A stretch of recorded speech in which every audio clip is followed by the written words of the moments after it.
ka la kela tha. It is frozen. Pi la de ban bu shapo. You should have kept it inside. Utha u la pat. The ice is broken. Manu ba penpat yau. Who broke it?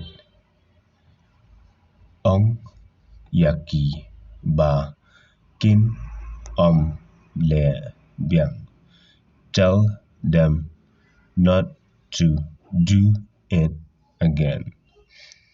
Pi la ban yosngo yana. Can you hear me? Can you hear me?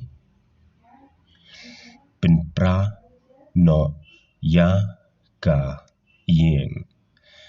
Dismantle the house. Gan mi pan. It is not going to regenerate.